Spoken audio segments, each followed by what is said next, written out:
स्वागत है आप सभी का एक और एपिसोड में। मैं सईद खान और आप देख रहे हैं अफ्रीका इंडियन टीवी। चुनावी घमासान के बीच दिल्ली के सीएम अरविंद केजरीवाल के लिए एक अच्छी खबर है।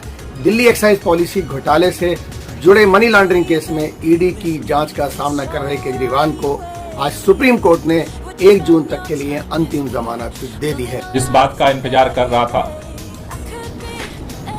लोकसभा चुनाव जो लोकतंत्र का महापर्व होता है, इस लोकसभा चुनाव के दौरान जिस तरह से 3 बार के प्रचंड बहुमत से चुने हुए मुख्यमंत्री को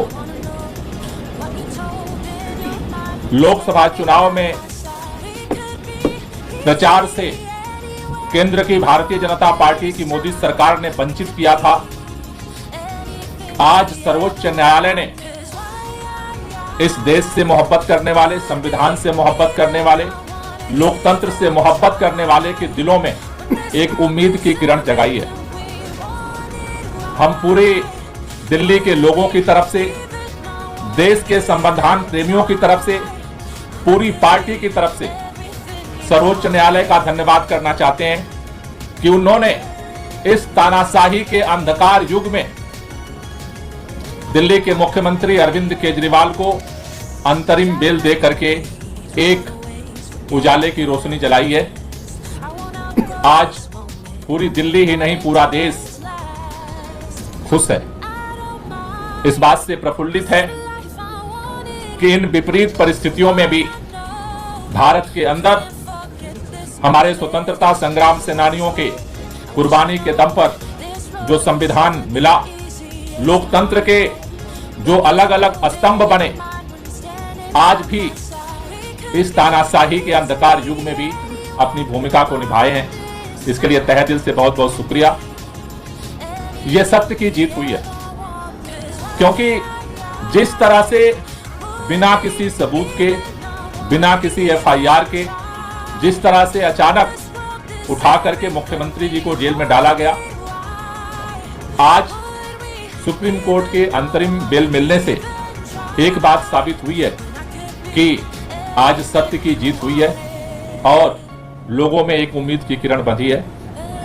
मैं पूरे दिल्ली के लोगों से, देश के लोगों से एक ही बात कहना चाहता हूं कि जो इस देश के अंदर हम सब ने मिलकर के लोकतांत्रिक तरीके से, संवैधानिक तरीके से, वोट की ताकत से इस देश से तानाशाही को खत्म करने का, संविधान को बचाने का, लोकतंत्र को बचाने का जो अभियान चलाया है, अरविंद केजरीवाल जी के बाहर आने से ये और मजबूत होगा। पूरा देश मिलकर के इस लड़ाई को लड़ेगा और इस देश के अंदर लोकतंत्र को और संविधान को बचा करके इस देश को और मजबूत करेगा। तो मैं पुनः सभी लोगों को बधाई। न्यायमूर्ति संजीव खन्ना की अध्यक्षता वाली पीठ ने हाल ही में परिवर्तन निदेशालय के वकील सॉलिसिटर जनरल एसवी राजू से कहा था कि वह केजरीवाल को अंतिम राहत पर शुक्रवार को आदेश पारित कर सकते हैं।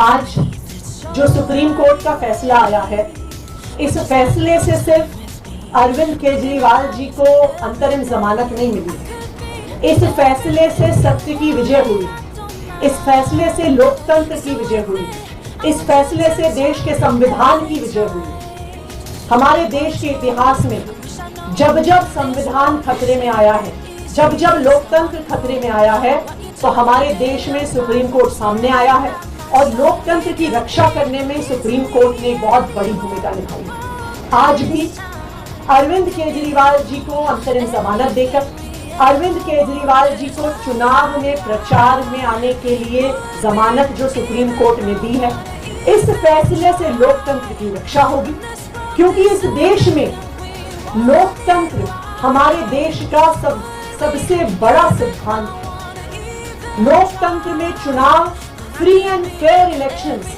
हमारे संविधान की नींव है कि हर व्यक्ति को बराबरी का अधिकार है चुनने।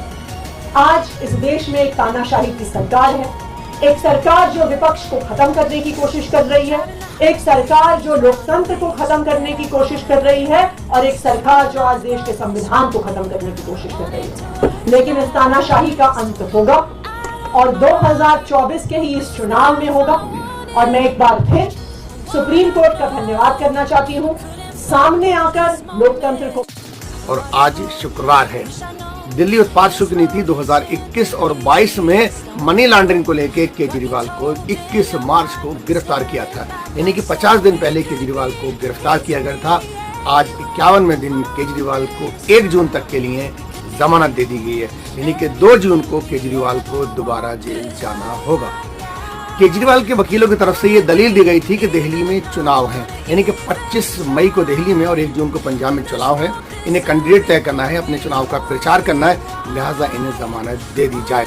जेल से बाहर आएंगे और मुझे लगता है कि इसका बड़ा मकसद है। ये कोई साधारण बात नहीं है, ये बहुत असाधारण बात है जो हो रही है और एक बड़े मकसद के लिए अरविंद केजरीवाल जी जेल से बाहर आ रहे हैं और आपको कुछ दिनों के अंदर दिखेगा कि देश के अंदर अब बड़े बदलाव इनकी रिहाई के साथ दिखने लगेंगे। बहुत बहुत धन्यवाद। लेकिन ईडी ने केजरीवाल की जमानत के विरोध करते हुए सुप्रीम कोर्ट में हलफनामा दाखिल किया। इसमें केंद्रीय एजेंसी ने कहा था कि चुनाव में प्रचार का अधिकार ना तो मौलिक है और ना ही संवैधानिक।